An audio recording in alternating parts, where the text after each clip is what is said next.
Saudara-saudara, di dalam setiap kehidupan kita, saya yakin, tentu tidak ada satupun di antara kita yang kehidupannya sempurna, kehidupannya selalu penuh kebahagiaan, ya kan, mulus. Semua yang saudara lakukan dan saudara rencanakan berjalan lancar sesuai dengan rencanamu, keinginanmu. Tetapi tentu terkadang Tuhan izinkan masalah, problem. Tuhan izinkan kesesakan, Tuhan izinkan kesusahan. Tuhan izinkan pergumulan-pergumulan yang mungkin berat kita alami di dalam setiap kehidupan kita. Dan kalau saya bicara soal masalah, saya bicara soal pergumulan, mungkin ya, tidak ada waktu lain dalam hidup kita di mana kita mengalami masalah yang berat seperti pada saat ini, pada malam hari ini. Di tengah-tengah pandemi ini. Iya kan? Begitu banyak sahabat Facebook, Bapak Ibu Saudara mungkin yang kehilangan pekerjaanmu. Begitu banyak jemaat Tuhan yang gajimu mungkin dipotong. Pengusaha-pengusaha yang bisnisnya gulung tikar. Dampak-dampak buruk, masalah-masalah yang kita alami sebagai dampak dari COVID-19. Orang yang kita kasihi, orang yang kita cintai, meninggalkan kita. Positif COVID. Saya katakan di sini orang yang kita kasihi, meninggalkan kita. Artinya yang meninggal dunia. Tapi bisa juga mungkin orang yang kita cintai. Ini biasanya anak-anak muda. Tapi orang tua juga bisa alami. Orang yang kita sungguh-sungguh cintai, lalu meninggalkan kita. Sampai dibuat lagu, iya kan? Ditinggal waktu sayang-sayangnya. Sedang sayang-sayangnya. Nah, ini masalah besar buat anak muda. Iya kan? Ini masalah berat. Makanya tidak sedikit anak muda akhiri hidup mereka. Kalau di Kota Kupang ada jembatan Liliba, orang Kupang tahu itu. Sampai akhirnya pemerintah setempat buat papan khusus, tulisan di situ, dilarang bunuh diri. Dan saya melihat ada seseorang yang mau bunuh diri, dia baca tulisan itu, dia batalkan niatnya. Haleluya. Baik, saudara perhatikan. Masalah-masalah Tuhan izinkan terjadi dalam kehidupan kita. Mungkin masalah dalam keluarga. Atau mungkin sakit penyakit yang saudara derita bertahun-tahun, bahkan belasan tahun. Dokter give up. Obat-obatan, segala macam tim medis sudah berusaha untuk berupaya membuat saudara sembuh. Tapi tidak kunjung sembuh. Kekecewaan, ketidakadilan, berbagai hal terjadi dalam kehidupan kita. Khususnya kita di Kota Kupang, saudara-saudari yang warga Kota Kupang, kita tahu bahwa hari-hari ini kota kita mengalami kenaikan korban positif COVID-19 dengan jumlah yang signifikan. Sampai tadi saya terima ada lagi yang buat petisi untuk PSBB ulang. Terapkan PSBB lagi. Seluruh kecamatan sudah ada korban yang positif COVID. Saudara, kalau kita alami hal-hal ini, tentu kita bertanya-tanya, kalau Tuhan memang ada, if God is exist, kalau Tuhan benar ada, kenapa setiap kita alami masalah ini? Kenapa kita ditempatkan dalam situasi ini? Kenapa manusia menderita kalau Tuhan memang betul-betul mengasihi kita dan Tuhan ada? Saudara, di bagian awal dari renungan firman Tuhan malam hari ini, saya ingin ingatkan bagi setiap saudara. Jangan pernah lupa bahwa rencana Tuhan dalam kehidupan kita adalah rencana untuk memberikan hari depan yang penuh harapan. Amen. Rencana damai sejahtera. Yes. Rancangan Tuhan bagi saya dan saudara adalah rancangan kebaikan. Amen. Katakan, rancangan Tuhan adalah rancangan kebaikan. Rancangan Tuhan adalah rancangan kebaikan. Amin. Ditulis oleh Yeremia di dalam Yeremia 29 ayat 11. Dan kita lihat, kalau kita kembali ke sejarah awal mulanya, waktu Tuhan ciptakan langit dan bumi, Tuhan ciptakan Adam dan Hawa, Tuhan katakan pada mereka seperti ini: semua buah pohon dalam taman ini boleh kamu makan. Saudara perhatikan, semua buah pohon dalam Taman Eden boleh Adam dan Hawa makan. Hanya satu saja yang tidak boleh, yaitu buah pohon pengetahuan yang baik dan jahat. Tuhan izinkan makan semua, hanya satu tidak boleh. Inilah hatinya Tuhan bagi kita. Tuhan ingin memberkati kita. Tuhan ingin menyatakan rencananya, Amin. anugerahnya, kasih karunia-Nya dalam hidup kita. Tidak setengah-setengah, Amin. tapi all, semua. Katakan semua. Semua. Itu harus mengerti ini. Inilah hati Tuhan. Iya kan? Amin. Tapi bukan berarti Pastor Adrian mengajarkan bahwa kalau kita ikut Tuhan, maka kita akan diberkati dalam semua hal. Kita akan makmur. Kita pasti kaya. Bukan berarti seperti itu. Hati Tuhan seperti itu. Iya kan? Ya. Tetapi kita sudah tinggal di dunia yang hancur hari-hari ini. Dunia yang sudah dikuasai oleh dosa. Sehingga kalau kita bertanya, kenapa masalah ada? Kenapa COVID terjadi? Kenapa suami saya meninggalkan saya? Kenapa orang yang saya kasihi meninggal dunia? Dan Tuhan buat saya berduka seperti saat ini.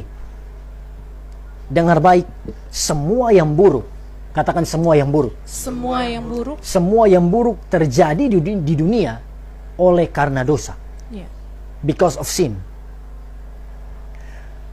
Waktu Adam dan Hawa memilih untuk memakan buah pohon yang ada di tengah taman itu, buah pengetahuan yang baik dan jahat, saudara, Tuhan sendiri sudah peringatkan, pada hari kamu memakannya, kamu akan mati. Dan ini terjadi. Kelemahan manusia, tertipu oleh iblis. Iya kan? Yes. Sehingga manusia jatuh ke dalam dosa, dan dampak dari ketidaktaatan Adam dan Hawa, Tuhan mulai hukum manusia. Hubungan manusia dengan Tuhan terputus. Iya kan? Makanya manusia diusir keluar dari Taman Eden, dan segala macam hal-hal yang buruk dikatakan oleh Tuhan terjadi pada manusia. Dengan berpeluh, laki-laki harus bekerja, berusaha. Perempuan dengan susah payah menderita akan melahirkan. Yes. Manusia alami kutukan. Kemudian bukan hanya manusia, alam pun terkutuk. Ya. Tuhan katakan semak duri, onak duri yang akan ditumbuhkan oleh tanah. Dan karena alamnya sudah terkutuk, saudara, semua yang buruk, bencana alam, sakit penyakit pun, virus pun, itu adalah dampak dari dosa kita. Perhatikan ini. Kita ingat kalau bicara soal bencana alam, 26 Desember 2004 terjadi tsunami, gempa bumi yang begitu luar biasa. Lebih dari 250.000 orang mati. Di mana itu? Aceh dan daerah-daerah, negara-negara di sekitar titik gempa itu. Ratusan ribu orang mati. Tahun 2018, Palu, Donggala, Sigi, gempa tsunami, ribuan orang mati. Lalu kita bertanya, apakah ini hati Tuhan? Apakah ini rencana awal Tuhan? No. Ini bukan hati Tuhan. Amen. Tapi akibat dari dosa, maka segala yang buruk terjadi di dalam dunia. Iya. Bahkan saudara, manusia pun alami kematian fisik, physical death, itu terjadi karena dosa.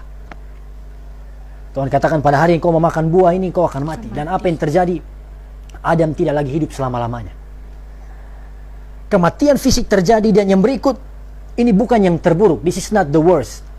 Tapi yang terburuk adalah kalau manusia tidak kembali pada Tuhan, maka manusia akan mengalami eternal death, kematian kekal. Yes. Terpisah dengan Tuhan selama-lamanya, binasa di dalam api neraka. Dan inilah yang seharusnya menjadi destinasi akhir kita. Inilah yang seharusnya menjadi tujuan akhir kita, manusia yang berdosa. Tapi saya ingatkan saudara, kita bersyukur pada Tuhan. Waktu kita sudah hancur, kita sudah jatuh dalam dosa, Tuhan tidak berhenti di situ. Amin. Amin. Tuhan rencanakan keselamatan melalui anaknya. Amin. Dia menebus kita, sehingga mempersingkat bagian ini, kematian Yesus di atas kayu salib menebus dosa saya dan saudara. Amin. Memperdamaikan kita dengan Tuhan. Amin. Kita dilayakkan untuk terima hidup yang kekal. Katakan, saya diselamatkan karena pengorbanan Yesus. Saya diselamatkan karena pengorbanan Yesus. Saudara perhatikan.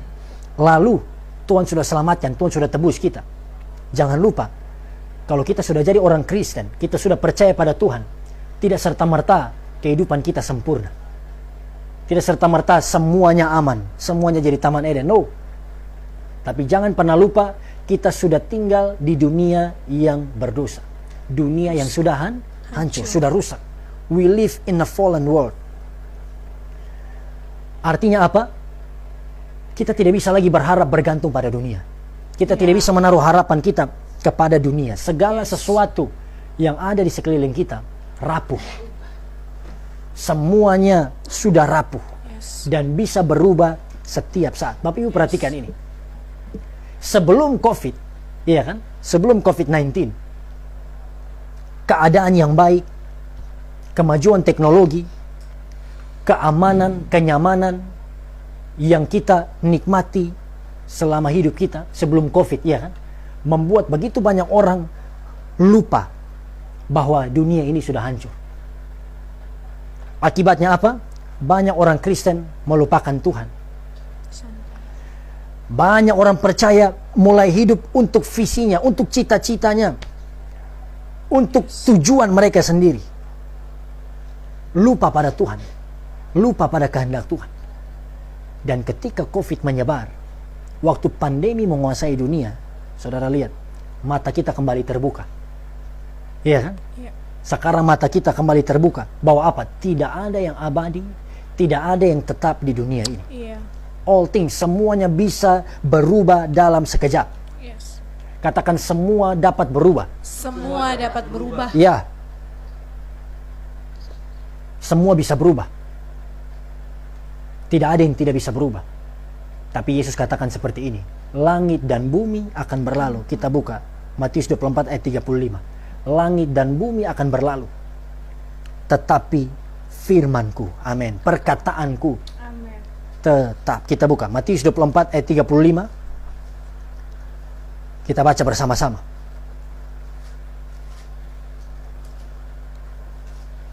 Yang sudah dapat bilang amin. Amin. Hitungan yang ketiga, 1, 2, 3.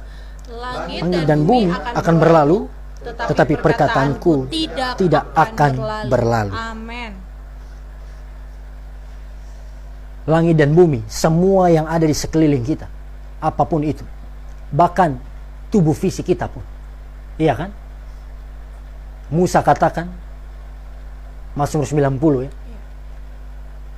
masa umur kita, masa hidup kita 70 tahun. Kalau kita kuat 80 tahun. Selebihnya itu kesukaran, penderitaan. Makanya kita tidak bisa sombong. Yes, amin. Kalau engkau hari ini dipromosi, kalau engkau hari ini mungkin adalah kepala dinas, engkau hari ini adalah pengacara yang terkenal, engkau hari ini adalah influencer mungkin, iya kan? YouTuber yang terkenal, apapun itu, tidak ada yang bisa kita sombongkan karena semuanya akan berlalu. Hanya firman Tuhan yang tidak akan berlalu. Tepuk tangan dulu buat Tuhan kita yang ajar. Haleluya. Amin. Oleh sebab itu, cukup panjang bagian pendahuluan. Haleluya. Tapi saya berdoa ini yang bergabung juga masih stabil, masih kurang lebih 890-an. Artinya saudara masih semangat juga dengarkan firman Tuhan. Dan ini akan terus sampai jam 12 malam. Puji Tuhan. Tidak ya saudara? Kita lihat apa yang Tuhan mau bagi kita malam hari ini. Amen. Saudara, jangan lupa karena tema kita adalah respon yang benar terhadap masalah. Maka saya ingin bagikan 2 hal saja yang harus kita lakukan ketika kita alami masalah. Apapun masalah kita, khususnya berhadapan dengan COVID-19, pandemi pada hari-hari ini. Apa yang pertama? Yang pertama, sebagai orang percaya, ketika kita mengalami masalah, ketika kita mengalami kesesakan, waktu kita mengalami penderitaan di tengah-tengah pandemi ini, yang pertama, jangan takut. Yes. Don't be afraid. Jangan takut. Amin. Ini pesan Tuhan bagi kita malam hari ini. Artinya apa? Jangan izinkan hati kita, roh kita menjadi lemah, weak. Amin. Jangan tawar hati. Jangan panik. Amin. Iya kan? Karena apa, saudara? Kita sadar tentu bahwa ketakutan ini adalah perasaan yang muncul akibat dari dosa. Iya kan? Waktu Adam dan Hawa jatuh ke dalam dosa, mereka mendengar bunyi langkah kaki Tuhan di Taman Eden. Dan apa yang mereka lakukan? Mereka bersembunyi. Tuhan tanyakan, kenapa kalian bersembunyi? Mereka katakan, mereka takut. Kami takut. Mereka sadar bahwa mereka sudah telanjang akibat makan buah itu. Saudara, kalau kita lihat keadaan sekeliling kita hari-hari ini, apalagi berita, news, menjelaskan tentang COVID. Apalagi di daerah kami di Kota Kupang, tadi saya sudah katakan, hari-hari ini begitu besar peningkatannya. Kita bisa jadi takut, kita bisa dikuasai ketakutan. Amin. Tapi firman Tuhan kembali hibur, Tuhan kembali kuatkan setiap kita malam hari ini. Dimanapun saudara berada, dengar baik, jangan takut. Bilang di kanan kiri saudara, jangan takut. Jangan takut. Iya kan? Mungkin saudara berpikir, waduh, saya harus pergi kantor setiap hari, saya harus naik angkutan umum, saya harus berinteraksi dengan banyak orang. Kalau saudara pengusaha, pebisnis, saudara harus jalankan usahamu, saudara harus buka tokomu, buka restoranmu, dan banyak orang Anda harus temui. Tapi firman Tuhan pertama bagi kita adalah jangan takut malam hari ini. Ayat yang sering sekali kita baca, saya mau kita baca sekali lagi, Yesaya 41 ayat 10. Untuk menjadi kekuatan bagi setiap kita. Yesaya 41 ayat 10. Istri saya akan bacakan, karena istri adalah penolong. Haleluya. Jadi istri juga malam ini tugas baca Alkitab. Yesaya 41 ayat 10. Janganlah takut sebab aku menyertai engkau, janganlah bimbang sebab aku ini Allahmu. Aku akan meneguhkan, bahkan akan menolong engkau. Aku akan memegang engkau dengan tangan kananku yang membawa kemenangan. Amin. Kalau kita berjalan sendiri, kalau kita bergantung pada hikmat kita, bergantung pada kekuatan kita sendiri, kita harus takut. Ya, pasti. Ya kan? Kita pasti takut. Tapi kalau kita berjalan bersama Dia yang menciptakan langit dan bumi, Dia yang membelah Laut Merah, amin. Dia yang menghentikan matahari buat Yosua, Dia yang pakai anak gembala yang paling muda, paling kecil, yang disepelekan untuk mengalahkan champion, pemenang, prajurit terbaik dari Filistin. Dia juga yang sama yang menyertai kita dan tidak akan membuat kita goyah. Katakan amin. Amin. Dengar baik ini. Apapun situasi yang terjadi di sekeliling kita, jangan pernah takut. Belum lagi kita lihat dampak negatif dari ketakutan. Semakin kita takut, imunitas kita semakin lemah. Makanya kita harus perhatikan apapun yang menjadi celah, yang menjadi alasan sehingga kita ketakutan, cut itu. Hentikan itu. Baca berita berlebihan, nonton berita berlebihan, dan saudara mulai menjadikan berita itu yang menentukan hidupmu. Stop.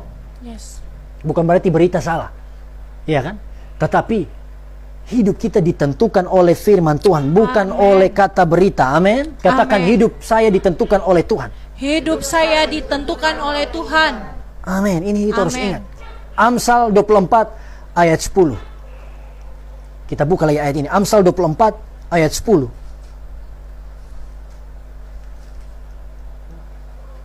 Apa tertulis di situ? Jika engkau tawar hati pada masa kesesakan, kecillah kekuatanmu. Amin. Jika kita tawar hati, jika kita lemah, jika kita dikuasai ketakutan di masa-masa pandemi ini, kekuatan kita kecil.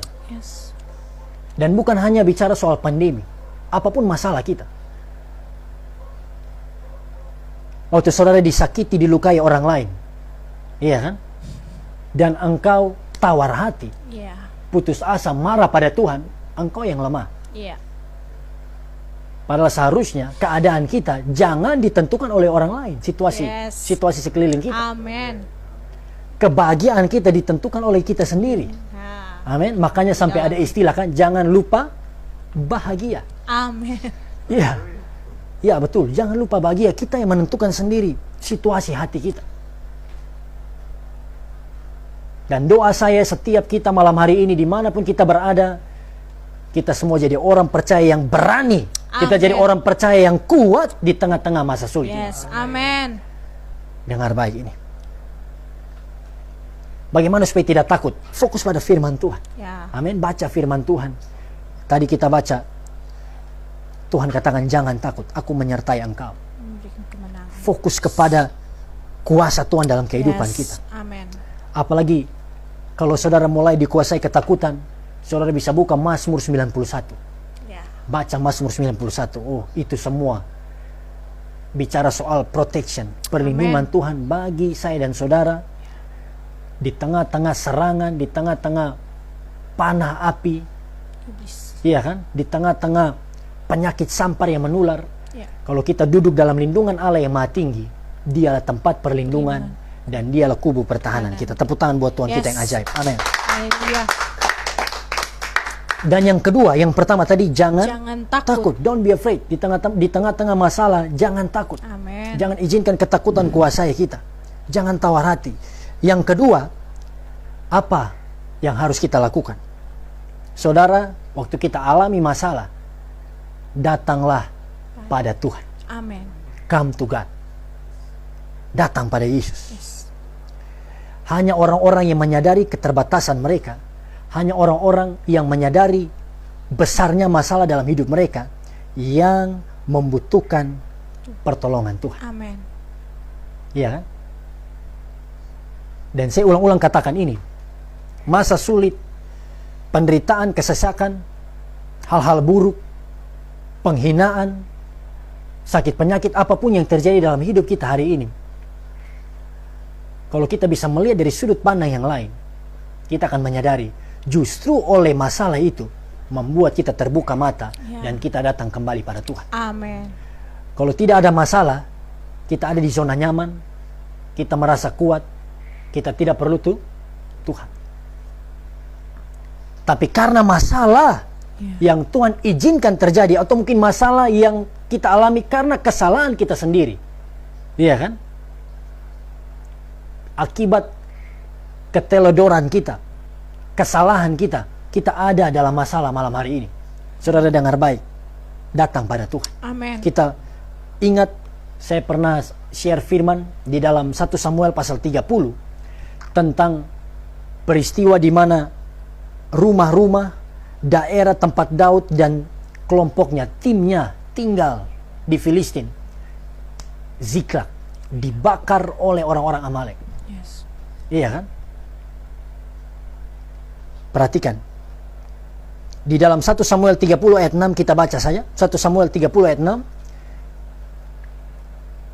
Sama-sama kita baca.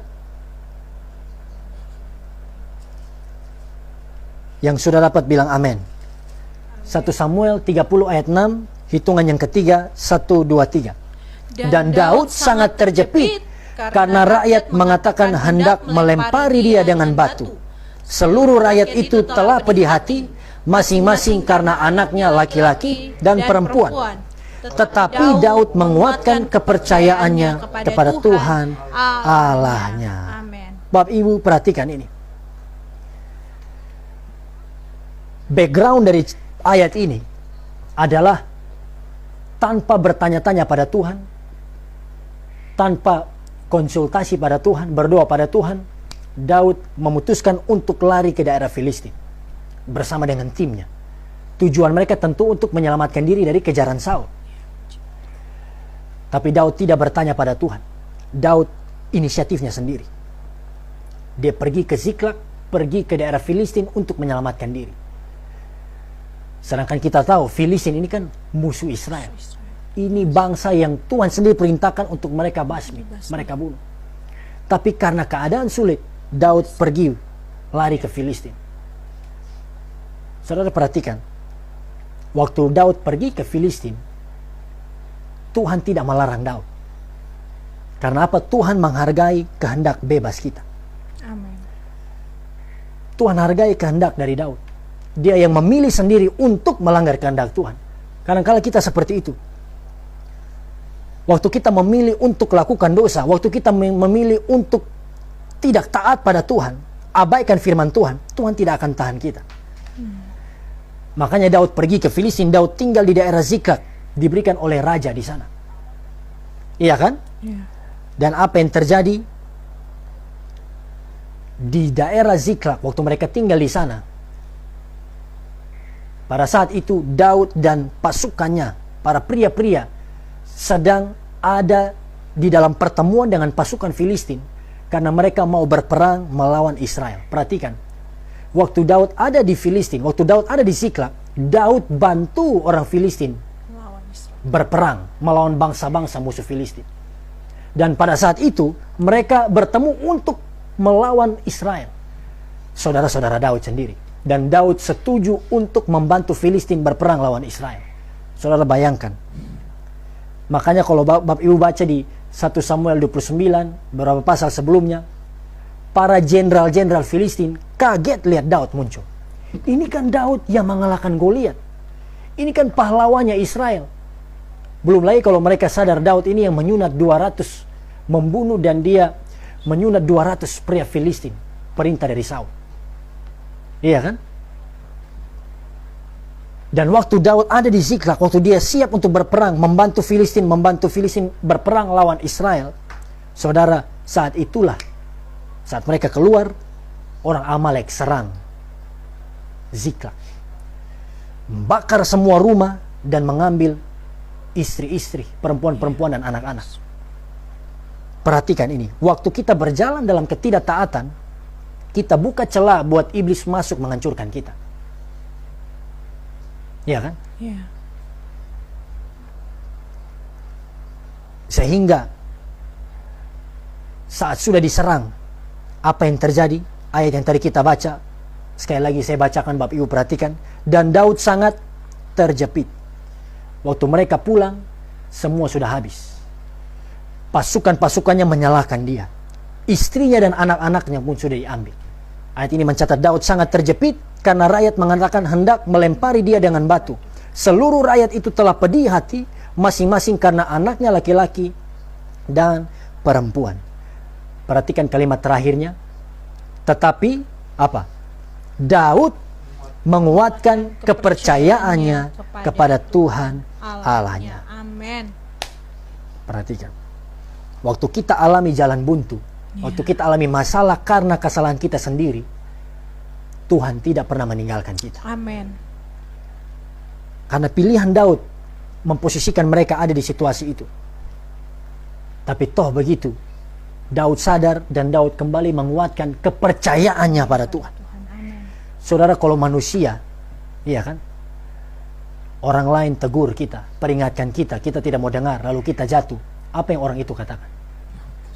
Iya kan, kalau manusia kan, kalau orang Kupang, beta kan sudah bilang, mampus, nah, itu kalau respon manusia. Tapi Tuhan tidak begitu. Amin. Kita sengaja melanggar kehendak Tuhan. Ya. Tapi waktu kita terjepit kembali pada Tuhan, Dia akan ampuni kesalahan kita Yes. dan Dia akan menolong kita. Amin. Makanya kita bisa baca di 1 Samuel 30 seluruh pasal itu. Waktu Daud kembali cari Tuhan, di tengah-tengah masalah dia cari Tuhan, apa yang terjadi? Tuhan menjawab dia. Amin. Tuhan bilang, pergi kejar orang Amalek. Ketika kita kembali pada Tuhan, Tuhan berfirman pada kita, kita harus taat pada Tuhan. Apapun Amen. yang Tuhan perintahkan bagi saudara malam hari ini, di tengah-tengah masalahmu, saya percaya kita tahu apa yang jadi kehendak Tuhan. Ya, amin. Dengarkan itu, lakukan itu. Yes. Maka pemulihan, berkat, kuasa Tuhan, mujizat akan terjadi dalam kehidupan kita. Yes, amin. Contoh terakhir sebelum kita berdoa, Daud mencari Tuhan di tengah masalah.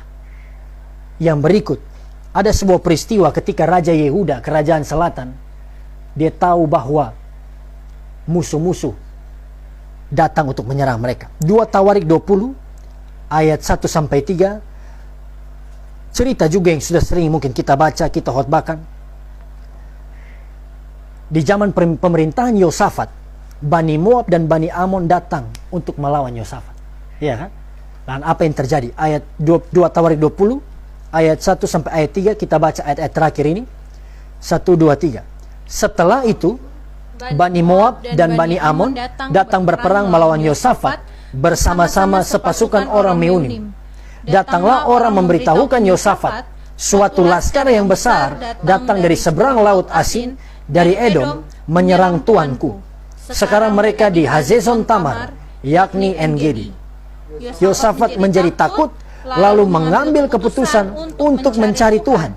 Ia menyerukan kepada seluruh Yehuda supaya berpuasa. Amin. Amin. Peristiwa yang sama. Waktu ada ancaman, waktu ada masalah, musuh menyerang orang Yehuda, Yosafat takut. Iya kan? Yosafat menyadari keadaan mereka, keterbatasan mereka.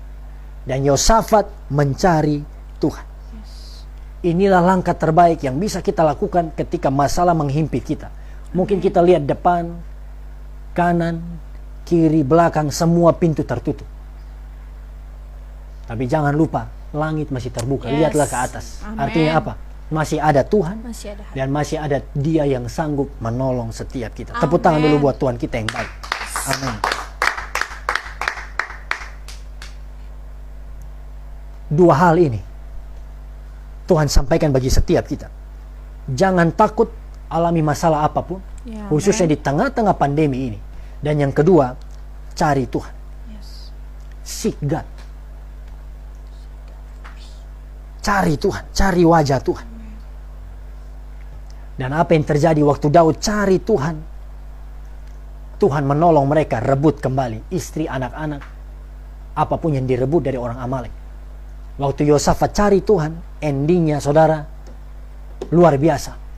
Tuhan buat Bani Moab, Bani Amon saling bunuh-bunuhan. Iya kan?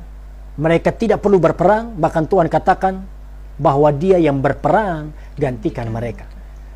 Dengan iman, dengan yakin saya katakan dalam nama Yesus, kita yang sedang alami peperangan, kita yang sedang alami pergumulan, apapun itu yang berat, Tuhan berperang gantikan kita. Amin.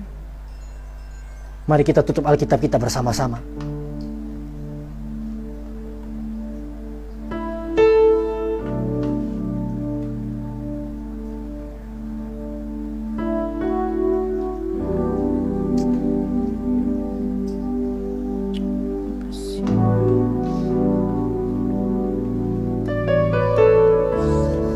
Jangan takut, jangan putus asa, jangan menyalahkan siapa-siapa oleh karena masalah yang kau alami pada malam hari ini. Kita sudah dengarkan firman Tuhan. Sesulit apapun, segelap apapun keadaan kita, dengar baik. Dengan masalah itu membuka mata kita untuk kembali pada Tuhan. Amin. Kita tidak bisa lari dari Tuhan kemanapun. Ke dalam dunia orang mati, Tuhan ada di situ. Waktu Daud terjepit oleh karena pilihannya yang salah, respon alami dari Daud untuk lari menyelamatkan diri.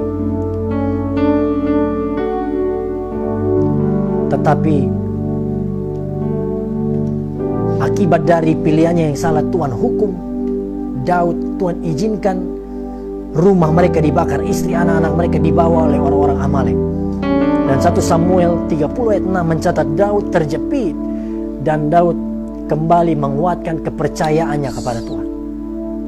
Mari kita belajar dari Daud. Malam hari ini kalau kita ada dalam kondisi terjepit, dengar baik, Yesus ada bersama-sama. Amin. Kembali percaya pada Tuhan, kembali cari Tuhan. Rendahkan dirimu, berdoa pada Tuhan. Tuhan, kuatkan kami. Tuhan, tolong kami. Kerjakan mujizat-Mu dalam hidup kami. Kalau saudara dalam keadaan sakit, berdoa, Tuhan sembuhkan aku.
percaya Kau Tuhan yang tak pernah lalai menepati janji-janji-Mu.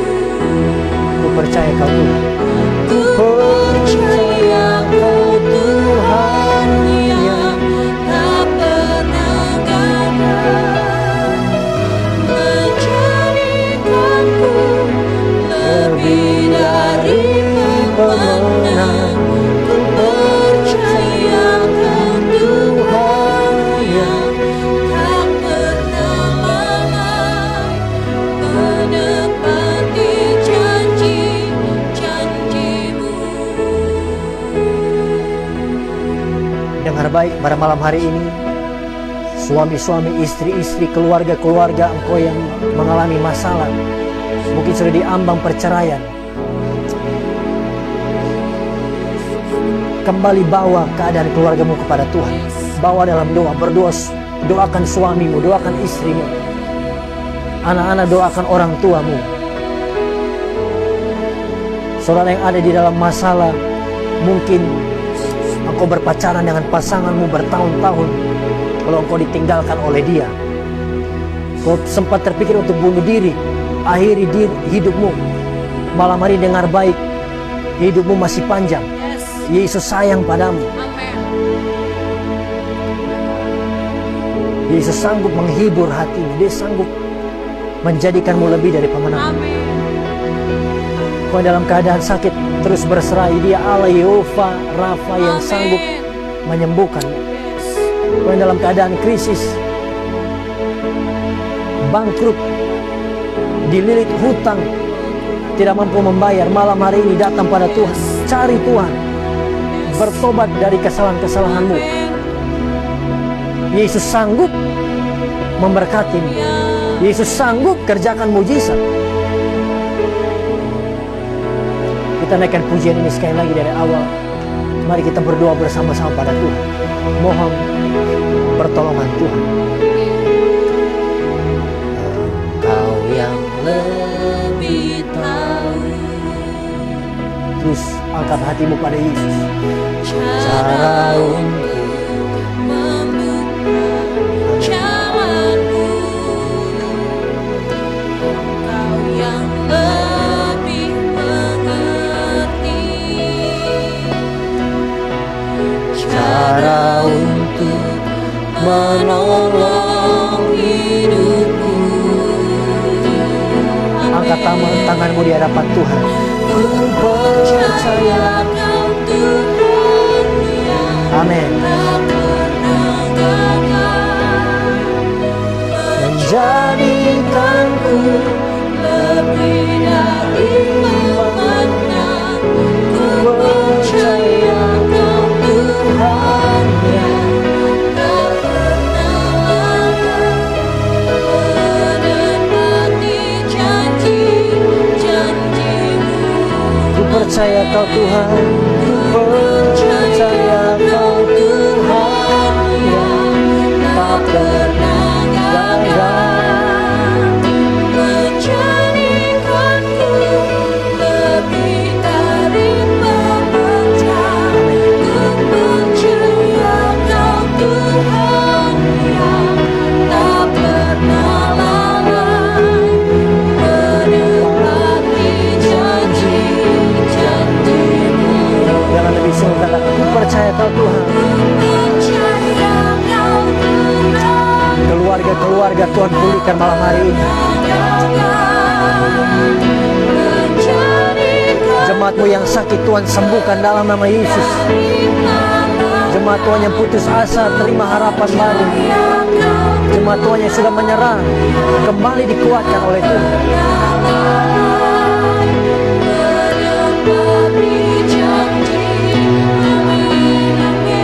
Ku percaya Kau Tuhan. Ku percaya Kau Tuhan. tak pernah gagal menjadikanku lebih dari pemenang. Ku percaya Kau Tuhan yang tak pernah lalai